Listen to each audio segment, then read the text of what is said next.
What's up, everybody? Let's talk about the rise of Petraia. For those of you who haven't been paying attention to the more competitive Circuit of Wonders, you're probably going, Grace, what are you talking about? And what I'm talking about is the massive, maybe not massive, but the increase of the use of cards from Petraia in winning decks from either SCG-Con tournaments or Discord tournaments.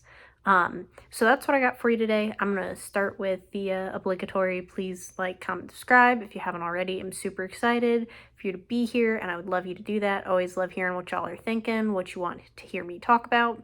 But, like I said, the focus for today is on the Petraia in winning decks, and a little bit of my thoughts behind it.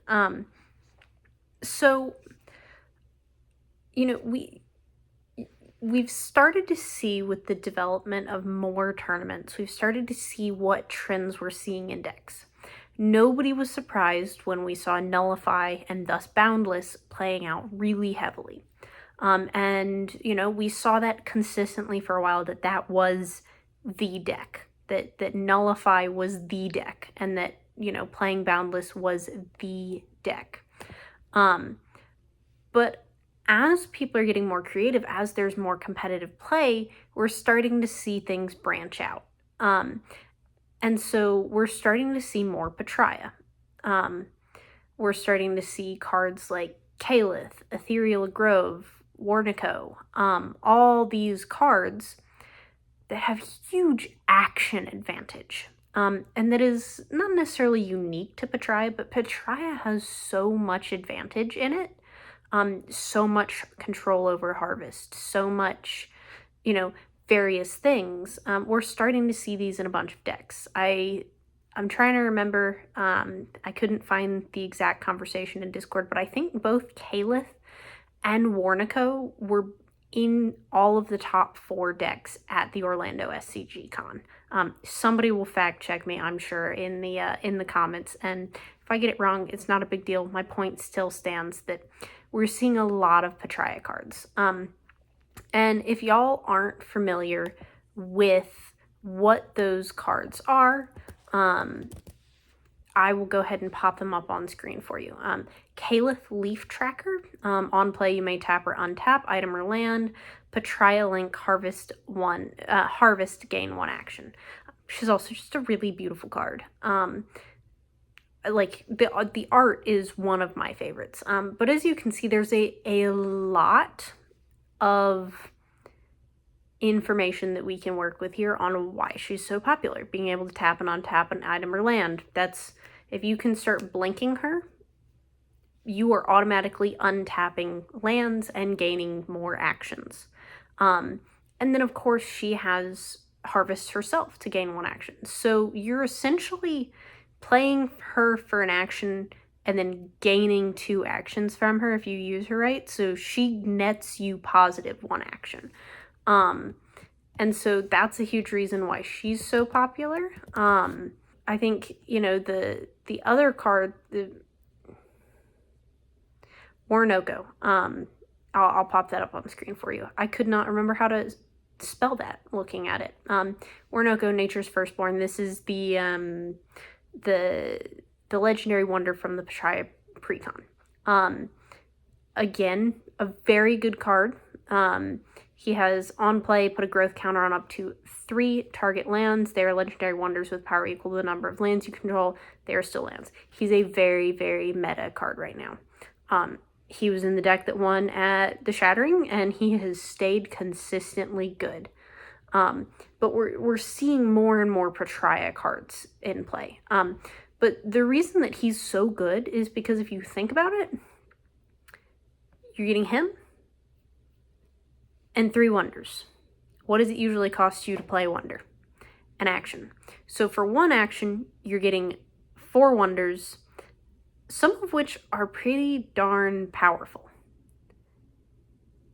So you're netting positive the equivalent of 3 actions with this card. And so that makes him really appealing for people to play. On top of that, it's an on-play ability, which means if you can bounce it, it's bounce it back to your hand in any way, shape, or form, you can do it again. So that's really good. But I think this rise of Petraia that we are seeing is from people realizing how necessary it is to have lands, to have action economy.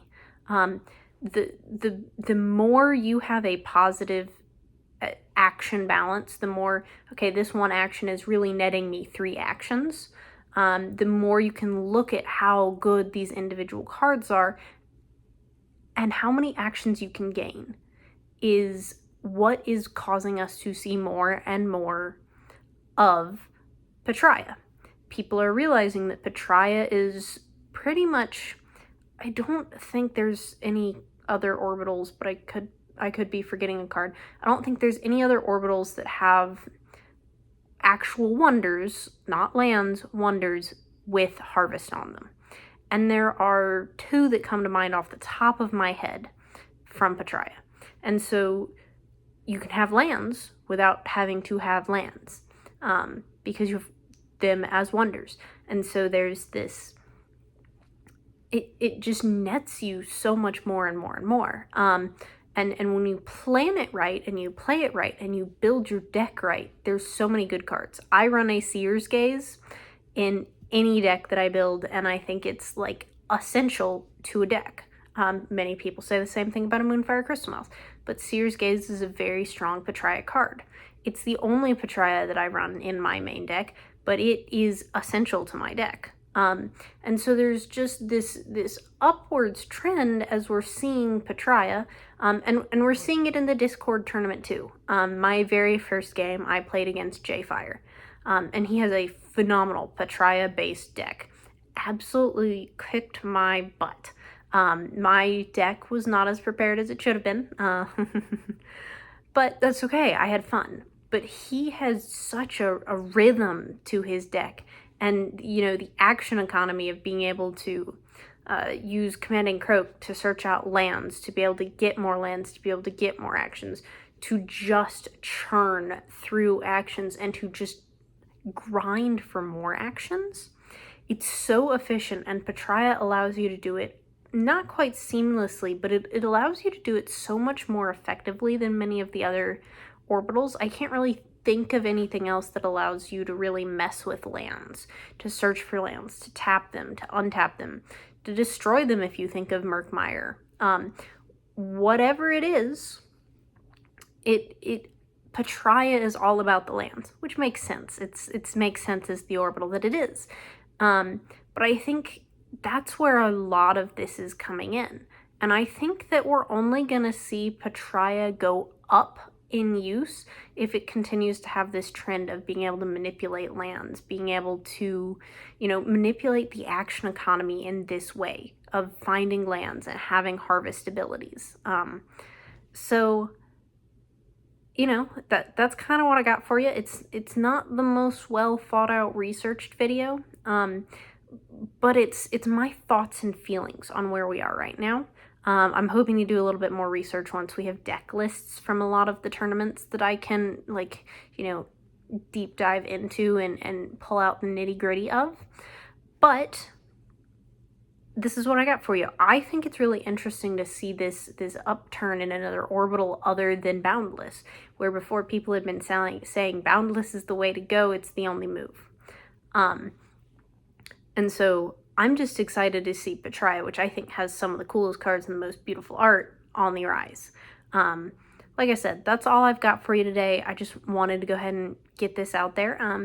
And as I always say at the end of my videos, please like, comment, subscribe, and keep being your wonderful selves.